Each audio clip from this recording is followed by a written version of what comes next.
Bonsoir à tous et merci de nous rejoindre pour le premier, et tout de même, il fallait bien commencer mon désart de l'année avec une nouvelle un petit peu bof tout de même, je suis désolé, hein, elle est tombée juste après Noël.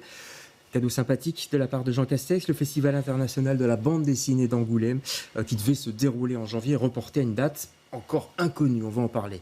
Une annulation qui est tout de même la deuxième de suite pour ce festival qui, rappelez-vous, avait envisagé de repousser l'édition 2021, donc c'était l'année d'avant, au début de l'été, avant de renoncer à nouveau sous la fameuse pression sanitaire. C'est une nouvelle et une méchante tuile tout de même hein, pour les auteurs, les autrices, les éditeurs, les éditrices, les libraires, BD, etc., pour lesquels ce festival apportait tout de même une sorte de rayonnement médiatique non négligeable en cette période plutôt morose. Alors, comment cette annonce est ressentie chez nous? C'est quand même la capitale de la bande dessinée, Bruxelles. Chez nous, on va en parler avec nos invités ce soir. Émilie Plateau, tout d'abord, bonsoir. Bonsoir. Merci d'être là. Émilie, vous êtes autrice, autrice, on peut dire ça ? Oui. Autrice. BD. Vous venez de Montpellier, si je ne m'abuse. Mes petites fiches sont bonnes. Et vous avez commis Noir, l'épopée infernale, quelques autres titres peut-être Comme un plateau, de l'autre côté à Montréal, chez Six Pieds Sous Terre. D'accord. Comme un plateau, c'est en lien avec votre nom, j'imagine ? Oui, c'est un petit jeu de mots, oui. D'accord. C'est bien vu. Merci, je suis là pour ça. David Van Dormelen. Bonjour. Bonsoir David, Bonsoir. Auteur BD aussi, passionné d'histoire. Vous avez dirigé la collection La Petite BD-Tech des Savoirs. C'est vrai, avec Nathalie Van Kampenhout en duo. Exactement, c'est chez Lombard. Au Lombard, oui. On vous connaissait pour Fritz Haber. Moi, je vous ai connu sur cette Oui, vidéo de Fritz Haber, qui n'est pas terminée d'ailleurs. Non, qui est toujours en cours. Il y en a un qui devrait paraître cette année, que j'ai commencé en 2000... En 98. Il y a Pourquoi c'est si long, près en de fait 20 ans. Parce que c'est un très gros travail, très prenant, Ouais. très exigeant d'un point de vue historique. Mais oui, vous avez écumé les Voilà, bibliothèques et puis d'un allemandes. point de vue, oui, et puis d'un point de vue aussi technique, donc et puis je fais des choses entre. Oui, ce qui faites fait pas que ça. Voilà.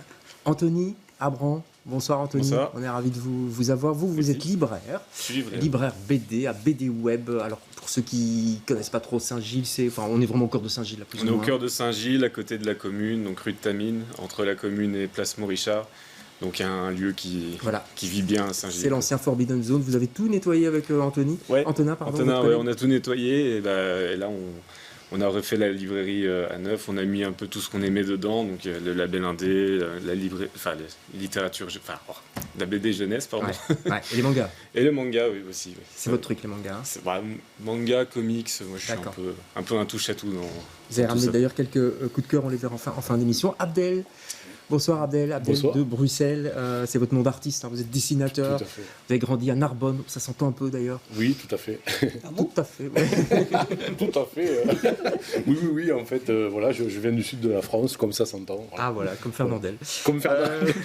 J'ai d'autres références, mais bon. En plus jeune quand même, je vous rassure. Plusieurs travaux dans des revues, hein, comme Fluide Glacial, la revue dessinée, etc. Le conflit israélo-palestinien, deux peuples condamnés à cohabiter, ça c'était dans la collection de David, c'est ça ? Bien sûr, avec mon ami et compagnon Vladimir Grigoriev. Voilà. Voilà. Ouais. Qui était venu chez toi. Je me souviens, on s'en souvient de cette émission.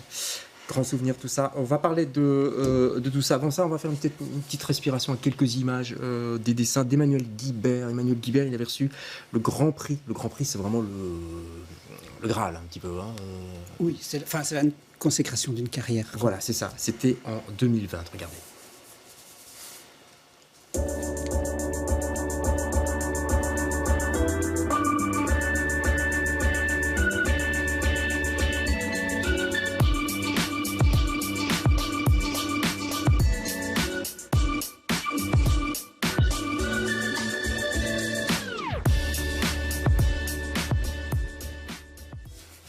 Voilà, ça c'était en 2020. Et puis Chris Ware. Chris Ware, c'est cette année. C'était cette année. Enfin, c'était l'année passée. C'est cette année qui fait Ouais. l'affiche du festival qui n'a pas encore lieu. On est un peu perdu quand même avec. C'est quand même compliqué tout ça, non ? Je sais pas comment vous y retrouvez, vous festival, ça aura lieu, ça aura pas lieu. Et finalement, est-ce que c'est si important que ça ? C'est un petit peu ça la question de l'émission, Émilie Plateau. Pour moi, c'était important cette année, parce qu'il y a des fois, j'ai pas du tout envie d'y aller. Et là... comme par hasard. Ouais. Il y avait Et une comme année, c'était par celle-ci. hasard, c'est reporté. D'accord. Parce que j'ai sorti l'épopée infernale qui traite, donc qui est une bande dessinée qui est sortie chez Misma et qui traite de la vie d'une autrice de BD sous forme de livre dont vous êtes l'héroïne. Mhm. Et je parle d'Angoulême, des festivals, des rencontres avec le public. Et j'avais envie de venir défendre cette bande dessinée à Angoulême. Et puis il y a aussi le fait de revoir les copains-copines. On les voit plus trop puisqu'il n'y a plus trop de festivals. C'est surtout ça Angoulême, hein. Oui. On va en parler d'ambiance. Abdel, pareil pour vous, on va regarder d'ailleurs la couverture de votre livre qui va sortir là, c'est chez Dargaud je crois avec Fabien Groslo, Tanger sous la pluie. Vous aviez prévu tout un événement à Angoulême, ça tombe à l'eau si je puis dire. En fait, ce qu'il y a, c'est qu'effectivement, c'est un livre qui était censé sortir le 28 janvier, donc en plein festival. C'était fait exprès ? Je pense que oui, Ouais. d'un point de vue éditorial, je pense que les éditeurs pensent à tout ça. C'est eux qui décident tout ça ? Bien sûr, Ouais. il y a un planning qui se fait en fonction en fonction des choix, des préférences de l'éditeur qui va effectivement prévoir à l'avance toute une suite de sorties. Quoi. Ça veut dire, pour qu'on comprenne bien, Abdel, que par exemple Dargaud aurait eu un stand important là-bas et vous serez mis en avant sur leur stand, c'est ça ? Comment ça se passe ? Je ne sais pas si j'aurais été mis en avant, mais en tout cas, c'est clair que c'est un événement important. Les livres qu'on présente à ce moment-là ont quand même une certaine visibilité. Un rayonnement, ouais. Exactement. Vous confirmez, Émilie ? Ça, c'est Il y a clair. un truc en plus, c'est mieux de sortir son bouquin là-bas ? Moi, j'avais sorti Noir il y a 3 ans maintenant, pendant le festival d'Angoulême, et c'est vrai que Dargaud avait fait un peu de la communication, avait fait des banderoles un peu sur le stand, et avait mis la bande dessinée en avant, oui, quand même. Oui, c'est ça. Et ça, en tant que libraire, vous repérez un petit peu déjà les sorties d'Angoulême, vous voyez ce que je veux dire, ça... La sélection. Ouais. Ouais, nous, par exemple, on en parlera tantôt dans les coups de cœur, mais il y a des choses on voit, on se dit, ouais, ça c'est clairement un titre qui pourrait être à Angoulême au niveau de l'ambiance, au niveau du dessin, tout ça. Et c'est des choses comme ça, avec l'expérience, qu'on commence à comprendre et à imaginer. Du coup, c'est une perte quand même. Je pense aussi à Romain Renard, un autre bruxellois qui allait sortir Melville, qui va le sortir forcément, mais aussi à Angoulême. C'est un peu embêtant dans un processus de communication, ça, David. Oui, d'autant plus que pour Romain, comme il fait un travail multimédia, c'est-à-dire qu'il fait des concerts qui sont en écho avec le récit de sa bande dessinée, il avait des sorties prévues là, tout pour Angoulême et puis pour la foire du livre de Bruxelles et tout ça, et avec des concerts, et tout ça n'a pas lieu évidemment, donc pour lui c'est vraiment compliqué. En fait c'est compliqué pour les gens, pour les auteurs surtout qui sont évidemment nommés aussi. Pour les prix, vous voulez dire ?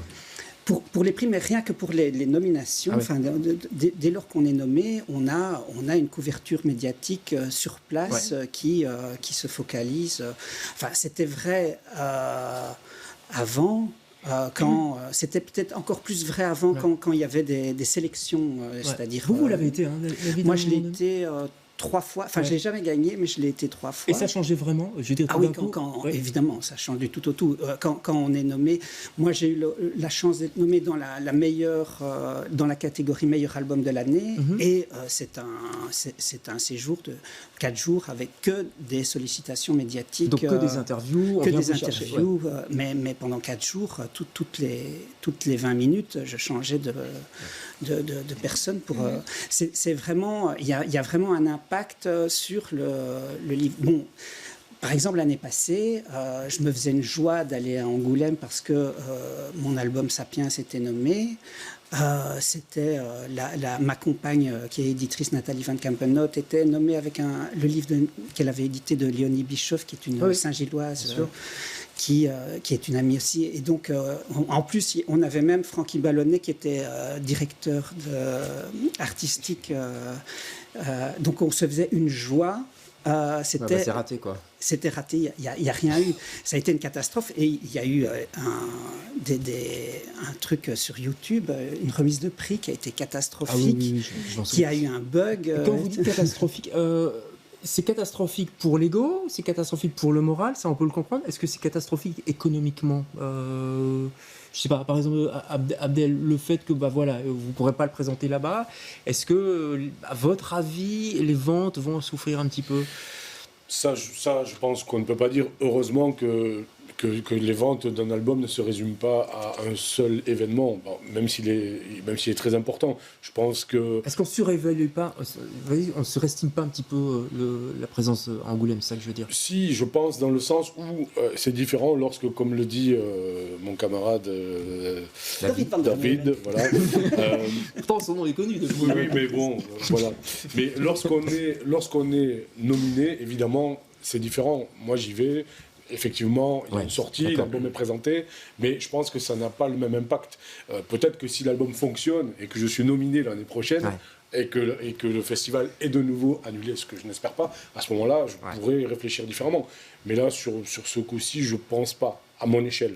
J'espère que le livre pourra vivre autrement en dehors d'Angoulême. Anthony, les nominés, ils sont directement, vous les mettez sur les tables en avant directement? Oui, oui, d'office. Et après, moi, je trouve que ce qu'on va perdre là, avec l'annulation d'Angoulême, c'est les grands prix. C'est surtout eux, en fait, qui ramènent des gens. Et c'est hyper intéressant, en fait, parce que c'est tout un autre type de lectorat. C'est des gens, en général, qui sont pas lecteurs de BD, qui viennent voir ce qui a été primé à Angoulême. Et du coup, il y a toujours des discussions super sympas avec ces gens-là, parce qu'ils n'ont pas l'habitude de lire des BD. C'est ça, il y a des gens de prix. C'est un peu comme les gens qui vont acheter le Goncourt, parce que c'est le Goncourt. C'est un peu ça. Mais ça augmente la curiosité des gens, donc c'est toujours intéressant de voir des gens rentrer dans la librairie qui ne sont pas des lecteurs de BD de base. Vous lisez, vous, les prix d'Angoulême, Émilie? C'est quelque chose vers lequel vous allez d'abord ou pas? Pas forcément, c'est plutôt des coups de cœur personnels ou les bandes dessinées de mes amis. Après, je m'intéresse toujours à la sélection pour voir un petit peu si... encore une fois, s'il y a des copains dans la sélection. Juste les copains, quoi. Ouais, c'est ça. Moi, je suis corporate à fond. Ça fait déjà beaucoup. Vous êtes copain avec David, c'est bon? Ouais, c'est bon. Vous avez lu Sapiens, ok, avec Abdel aussi, tout va bien. Oui. Mais je pense que les sélections, enfin surtout l'album de l'année, je pense que c'est un ratio de une vente qui est triplée en fait pour vraiment l'album de l'année qui gagne. Est-ce que les éditeurs cherchent ça un peu comme Gallimard, Albin Michel, etc.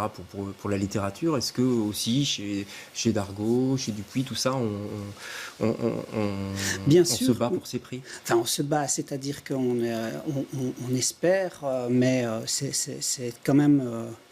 c'est assez propre, je crois, quand même. Ça se fait... Par rapport à d'autres par rapport à ce qu'on a pu entendre sur le Goncourt il y a quelques années, je pense que c'est beaucoup plus diversifié. C'est déjà moins on a vu des petites maisons gagner les prix. On a vu Éric Lambé gagner les prix, Vinchlus, des choses comme ça. Donc, on a vu même Willem être sacré Grand Prix. Donc, tout ça est très, très, très positif. Il faut dire qu'il y a plusieurs prix aussi. Peut-être signaler le Fauve d'Or qui avait été remporté par Philippe de Pierrepont en 2017, je crois. C'est aussi, je crois que j'en avais parlé avec lui, ça a boosté aussi un petit peu ses ventes. Tout d'un coup, on s'est dit, ah bah oui, ça a l'air bien. Ça. Mais je pense qu'il y a aussi des grands éditeurs, mainstream, qui vont publier, qui vont avoir des gens qui ont remporté des prix dans leur écurie, pas parce qu'ils vendent forcément plus, mais parce que c'est bien aussi de les avoir en tant que vitrine. D'accord. Donc il y a aussi ce phénomène-là. C'est-à-dire que pour les éditeurs, les grands éditeurs, ça reste une vitrine, ça reste un endroit où il faut être. On m'a dit que Dupuis, justement, n'y allait pas trop. Dupuis n'y a pas été pendant plusieurs années, pendant presque 10-12 ans, je pense, si pas plus, je ne sais plus. Ils étaient revenus. Mais il faut savoir qu'un gros éditeur ne revient pas, enfin, l'argent qu'il dépense pour être présent à Angoulême, il le retrouve pas, c'est très très rare. Oui, c'est ça. Je pense que les éditions Soleil s'y retrouvaient plus ou moins et faisaient des opérations blanches presque. C'est-à-dire que les frais sont tellement importants. Oui. Faut payer le déplacement, faut payer le déplacement des auteurs, et le stand. L'hôtellerie, tout ça, et les stands coûtent très cher. Mais alors, comment ils font les petits éditeurs? Vous en connaissez sans doute. Comment ça se passe pour eux, pour être en Angoulême? Je voulais juste ajouter aussi qu'il y a 2 ans, il y avait aussi la question de la rémunération des auteurs et des autrices un scandale à l'époque, sur les festivals, sur les salons. Et il y avait une espèce de manifestation pendant la remise du prix. Des prix des Fauves. On en est où d'ailleurs sur ce sujet ? On en est qu'il y avait des événements qui étaient prévus sur les festivals. Et sur Angoulême, justement. Sur Angoulême, oui, qui avait une répercussion quand même importante au niveau national. Là, je sais pas. Il y a plein de choses qui se passent. Moi, je suis pas représentante de. Ouais. Donc, vous voulez dire, c'est aussi un lieu de débat. C'est un lieu. Je me souviens qu'il y a eu des débats aussi sur la place des femmes dans la bande dessinée. Oui, tout à fait. Et tout ça. Il y a quelques années déjà. C'est quand même le lieu où on se retrouve vraiment pour parler de notre métier, des rémunérations, de nos droits, de comment on est traité chez telle ou telle maison d'édition. Voilà, c'est important qu'on communique et on le fait pas forcément. Si on se croise pas, ou alors par message, j'en sais rien. Mais... C'est ça, disons que c'est un festival qui génère une grosse économie. C'est-à-dire que c'est très représentatif de l'économie du livre, de tout le FAST, parce que c'est un peu le festival de Cannes de la bande dessinée. Donc c'est vrai qu'il y a, par exemple, le Mercure, les soirées, les éditeurs qui sont là, qui en mettent plein la vue aussi. Il n'y a pas de Majestic, c'est de plage yacht au large. Non, mais en fait, du coup, c'est vrai que ça génère aussi une grosse économie pour les entreprises locales. C'est-à-dire la restauration, l'hôtellerie, les chambres d'hôtes, les Airbnb, tout ça. Et donc, du coup, c'est vrai que la question se pose, l'auteur là-dedans, où est-ce qu'il se situe dans cette économie qui est quand même l'auteur, on le sait, a une condition quand même très... Non, on le sait pas, il faut le répéter. L'auteur de bande dessinée vit difficilement. Exactement. Non, mais franchement, on le sait pas. C'est pas suffisamment répété, je trouve. Oui. Et quand vous allez, par exemple, au festival, vous devez vous débrouiller pour avoir une chambre chez un copain. Comment ça se passe, Émilie ? Alors, ça dépend. Justement, vous me posiez la question pour les maisons d'édition indépendantes. Il y en a beaucoup qui fonctionnent avec des subventions, des subsides de régions, par exemple, la région Occitanie. Pour les maisons d'édition qui sont dans le sud, comme Six Pieds Sous Terre ou Misma. Après, c'est vraiment, on se débrouille à la bonne franquette, quoi. Donc, il y a des appartements qui sont loués par les maisons d'édition indépendantes, et puis on peut être 15 sur des matelas pneumatiques à dormir, ou à pas dormir, parce que les auteurs de BD ronflent. Un auteur de BD ronfle. Ah oui, il surronfle. Oui, bien sûr. Et ici, on est aidé par la région bruxelloise, qui Qu'est-ce qu'elle vous donne comme... Oui, c'est ça. Alors, ils aident à des voyages, au déplacement surtout. Il y a des stands communs pour les petites structures par Wallonie-Bruxelles qui va... Un petit peu comme à Cannes aussi. Oui, voilà, c'est ça. Donc, parce que comme le métrage est tellement cher, un petit... Alors, il y a moyen, il y a plusieurs... Le métrage pour un stand, c'est ça que vous Oui, voulez voilà, dire, c'est ça. Il y a plusieurs... Alors, il y a plusieurs bulles, comme on dit. Il y a plusieurs chapiteaux. Les chapiteaux vraiment de la BD indépendante, où il y a quand même une part du public qui ne va pas. Si on veut être à côté des éditeurs traditionnels, où il y a vraiment le plus de monde, il faut avoir une aide d'une structure plus haut. Les libraires, ils vont aussi de temps en temps, ne fût-ce que pour se nourrir.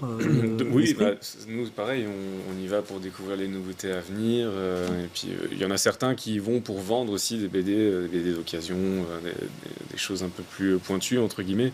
Mais ouais, c'est un sacré budget, quoi. Tout le monde ne peut pas y aller, quoi. Bon, j'ai envie d'être cynique, mais vous allez faire des économies cette année, alors. Excusez-moi. Eh bien non, parce que pour la première année, j'allais être logé au Mercure. T'aurais pu voler les petits shampoings, les pots de Nutella. Exactement. Non, mais alors, oui. Je voulais juste rajouter un truc, ce qui est intéressant par rapport à ce que disait notre amie Émilie, par rapport aux subsides. Oui. Alors moi, il y a un truc aussi, par contre, sur lequel je suis un peu plus touché quand même, c'est l'annulation du Salon du Livre de Bruxelles. Parce que la foire du livre, Oui, excusez-moi, la foire du livre. Parce qu'en fait, le livre a une bourse, j'ai une bourse de la Fédération Wallonie-Bruxelles, et donc on était à domicile aussi. Et ça, c'était aussi un événement intéressant. Là, ça aurait été plus intéressant. Oui, c'est ça. Bon, ils vont peut-être la faire sous une autre forme, on ne sait pas encore trop, ils sont en train de travailler, mais enfin, ce sera peut-être tout virtuel aussi. Ça, c'est... Par contre, Oui. J'ai entendu dire qu'il y avait un petit projet à Bruxelles, en réaction justement au festival d'Angoulême. Ouais. D'ailleurs, même le nom a un petit rapport, non? Expliquez-nous. Alors donc le festival d'Angoulême, c'est le FIBD, le Festival international de la bande dessinée, et le festival de Bruxelles, ce sera le FIBXL, donc Festival international de Bruxelles. On voulait faire un jeu de mots sur bulle et boule, mais bon, il y a... C'est un peu lourd peut-être. Oh non. Bah ouais, non, mais on s'est dit déjà... on s'est dit déjà que... On tombe un peu comme un cheveu sur la soupe, c'est un peu surréaliste en fait ce qui se passe. Ça a été monté comment? Vous y pensiez depuis Noël ou Ah non, pas du tout, non. C'est juste que j'ai vu que c'était annulé et j'ai 2 copines de Montpellier et de Lyon qui viennent, qui font partie de 6 Pieds Sous Terre et Arbitraire, qui sont des maisons d'édition indépendantes. Et je me suis dit, pourquoi on ferait pas un événement? Donc j'ai créé un événement Facebook en disant qui veut venir boire des Jupiler, faire de la pétanque et chanter au karaoké ensemble. Ouais. Et puis finalement, il y a quand même pas mal d'amis qui viennent. Donc ça prend forme, ce sera le même week-end, le fameux week-end du 27 au 30, c'est ça? Oui, tout à fait. Donc le vendredi soir, il y a des dédicaces de prévues dans les librairies du centre-ville. Tulitu, Bruxelles, on est en pourparlers avec Multi-BD. Et ce monsieur peut-être? Ah mais oui, mais avec BD Web, super, on va en parler après l'émission. Ouais. Et puis sans doute un apéro karaoké, on verra si c'est possible selon le Codeco. Karaoké avec des auteurs puis le public est invité aussi. Le lendemain... Moi, de toute façon, je viens au karaoké. Ah super, on fera un duo. L'idée c'est quoi? C'est de dire... on existe, ok, il n'y a pas Angoulême, mais nous on est là, on veut quand même faire la fête. Parce que ce que vous disiez, ce qui est important, c'est les contacts, d'après ce que j'ai compris. Hein. C'était de se rassembler là-bas, de pouvoir échanger, un dessinateur, un auteur. Et éventuellement, il y a des projets qui peuvent naître aussi de ces rencontres. Il faut savoir que, pour ceux qui n'ont jamais été à Angoulême, Angoulême, c'est la rue Neuve 2 jours avant Noël, mais partout, tout le temps. Ouais. Donc, c'est très concentré pendant 4 jours. D'où les problèmes sanitaires, c'est ça qui leur a fait peur. C'est ça.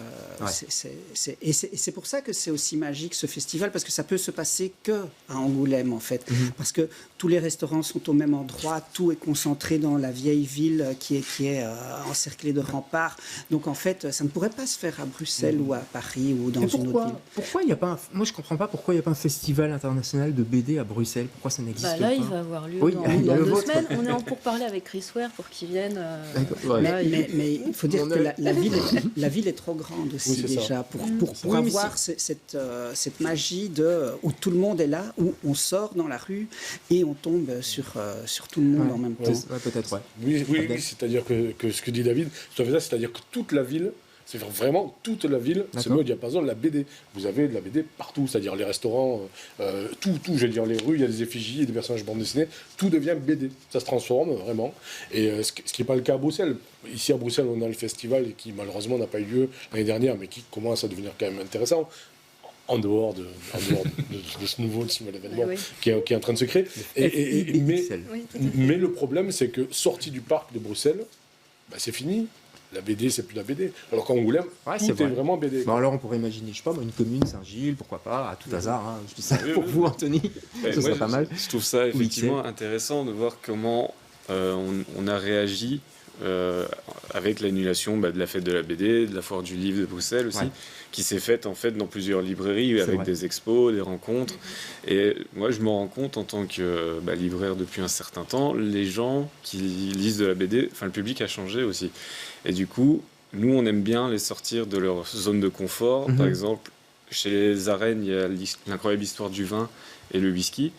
Et là, on a été faire des rencontres avec les auteurs dans 2 bars de Saint-Gilles, donc en rapport avec les produits, donc le Moderne Alchimiste et le Calmos pour le coup. Et c'est super chouette parce que ça fait du bien, quoi. Ça change un peu la... Ils rigolent parce qu'ils connaissent tous le Calmos et le... Et puis du coup, ça donne envie de faire une BD sur le whisky. Hein. Ils vont changer leur sujet. En tout cas, ce qu'on peut dire, et on va conclure là-dessus, parce que le temps passe très vite, c'est que le Covid, quelque part, a du bon aussi, parce qu'on sent un engouement, en tout cas dans les ventes de BD, vous avez vu les chiffres, vous les suivez, j'imagine, ça fonctionne très bien. Le livre, globalement, a fonctionné très bien, et la bande dessinée encore au-dessus. Et les mangas, je crois, c'est vraiment les mangas en tête des ventes. Et ça, c'est quand même un petit peu dû à nos histoires de confinement, n'est-ce Oui, pas, mais c'est aussi les valeurs sûres qui augmentent. Hein. Ouais. C'est pas non plus la bande dessinée de poésie ou la poésie ou les petits tirages ou la petite BD indépendante souffrent toujours autant, en fait. Faudra encore ferrailler, justement, pour avoir de la visibilité. On en profite de visibilité. Vous avez ramené 3 coups de cœur en tant que libraire. Très rapidement, un mot sur Bergère Guerrière. Alors Bergère Guerrière, ça c'est mon petit chouchou niveau BD jeunesse et puis même pour tous les âges. C'est en fait, on parle d'un petit village où les hommes sont partis en guerre depuis des années, ils sont jamais revenus. Et en fait, les femmes du village vont faire l'ordre des bergères guerrières pour protéger le village. Et c'est outre le côté féministe, il y a vraiment une fantaisie un peu à la Ghibli qui est super douce, c'est super chouette. D'accord, le grand vide. Alors ça, c'est mon album de l'année pour le coup, donc ça, c'est un peu une déception pour la sélection. Il était sélectionné, je pense qu'il avait quand même toutes ses chances. C'est une première BD, moi je trouve que c'est assez fou, la maturité qu'il y a dans le fond, donc dans le sujet qui est traité avec notre société du paraître. Et au niveau de la forme, elle l'ose parce que c'est une première BD, donc elle déforme les visages en fonction des émotions et moi ça m'a bluffé. Super, on ira voir. Et le dernier c'est Robot Sapiens, vous avez un peu piqué sur les Sapiens d'Hariri par de David. Et ça en fait, moi je suis content de voir du manga dans les sélections d'Angoulême, ça fait plaisir à voir, avec Otomo qui a eu le Grand Prix aussi. Et là, en fait, c'est une vision de notre avenir à travers les yeux de plusieurs androïdes. Et on est dans de la science-fiction, pareil, très flottante, assez poétique et complète en 2 volumes, et c'est parfait. Merci, monsieur le libraire. On ira voir tout ça.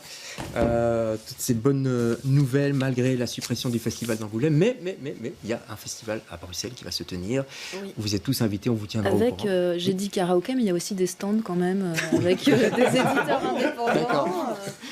Non, mais ça ne durera pas longtemps. C'est anecdotique.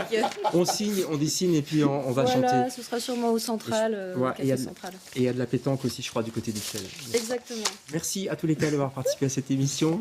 Bonne continuation. Nous, on se retrouve jeudi prochain pour un autre Monde des Arts. Bonsoir.